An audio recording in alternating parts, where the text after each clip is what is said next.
इन तमाम स्टेटमेंट्स में से हमने ये बात चेक करनी है कि इन्वर्टेंडो जो प्रॉपर्टी है उसकी कौन सी जो है वो स्टेटमेंट है। जैसे अगर हम फर्स्ट स्टेटमेंट को रीड करें तो इस तरह से है कि अगर ए रेशो बी और सी रेशो डी बराबर हो जाए, यानी इसमें हम ये कह रहे हैं कि ये हमारे पास एक प्रोपोर्शन है, तो फिर ए रेशो डी और सी रेशो बी जो है वो आपस में बराबर होंगे।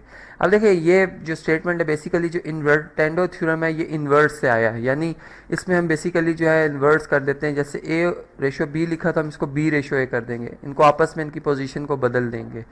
और इसी तरह फिर यहाँ पर सी जो है वो डी की पोजीशन पे आ जाएगा और डी जो है वो सी की पोजीशन पे। तो यहाँ पर अगर हम देखें तो ऐसा हमें कुछ नज़र नहीं आ रहा, लेकिन हम इस तरह से करते हैं कि इस बात को देखते हैं कि आया जो ये इसमें कहा जा रहा है कि जो हमारे पास ए रेशो डी है वो सी रेशो बी के बराबर है।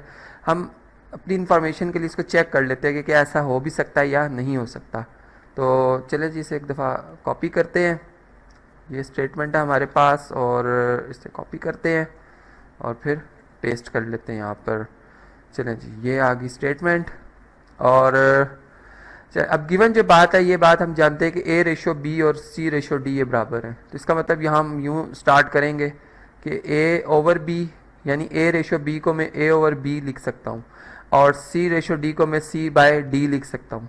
अब देखिए यहाँ पर अगर ए रेशो डी हमें चाहिए तो इसका मतलब है कि हमें बोथ साइड पे 1 बाय डी से क्या करना होगा, मल्टीप्लाई करना होगा। और फिर यहाँ पर चूंकि b नहीं आ रहा तो हम क्या करेंगे, b ओवर डी से, b बाय डी से दोनों तरफ क्या कर देंगे जी, यहाँ भी और यहाँ भी b ओवर डी से मल्टीप्लाई कर देंगे। इक्वालिटी को चूंकि बरकरार रखना है सेम नंबर से मल्टीप्लाई करेंगे, b से कैंसिल हो जाएगा, जबकि ये बन जाएगा a ओवर डी। और यहाँ पे अगर हम देखें तो ये हमारे पास बनता है c multiply by b divided by D, और डी यानी दो दफ़ा डी आगे इनका स्क्वायर हो जाएगा, तो ये डी स्क्वायर बन गया।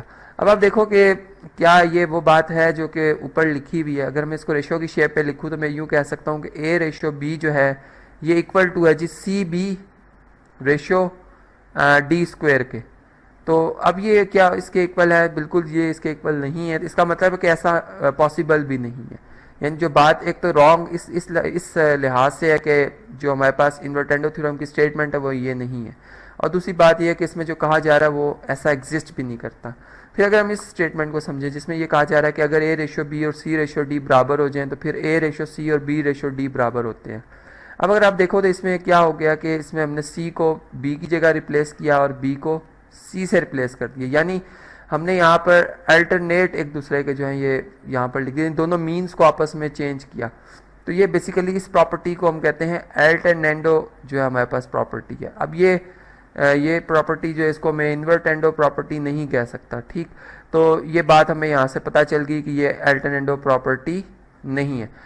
इसी के बाद जो है वो यानी इन्वर्टेंडो प्रॉपर्टी नहीं है, ये अल्टरनेंडो प्रॉपर्टी है। अब हम थर्ड बात की तरफ चलते हैं, थर्ड स्टेटमेंट की तरफ चलते हैं। इसमें इस तरह से कि अगर ए रेशो बी और सी रेशो डी बराबर हो जाए तो फिर बी रेशो ए और डी रेशो सी बराबर होते हैं। बिल्कुल अगर आप देखें तो मैं जैसे आपको ऑलरेडी बता चुका हूँ कि जो इन्वर्टेंडो वो इन्वर्स से आया, यानी जैसे हमने ऊपर कहा कि बी ए की जगह आ जाएगा और ए बी की जगह है, तो आप देखें तो यहाँ पर हमने इनका इन्वर्स लिया हुआ है और यहाँ भी इन्वर्स लिया हुआ है, जो कि बिल्कुल राइट है। हम ये कह सकते हैं कि यही प्रॉपर्टी जो है हमारे पास क्या जी, इन्वर्टेंडो थ्योरम की प्रॉपर्टी है या सिंपल इन्वर्टेंडो प्रॉपर्टी है। और अगर हम फोर्थ रिजल्ट की बात करें तो हम यूँ कह रहे हैं कि अगर A ratio B C ratio D के बराबर हो जाए तो सी रेशो ए और डी रेशो बी बराबर होंगे।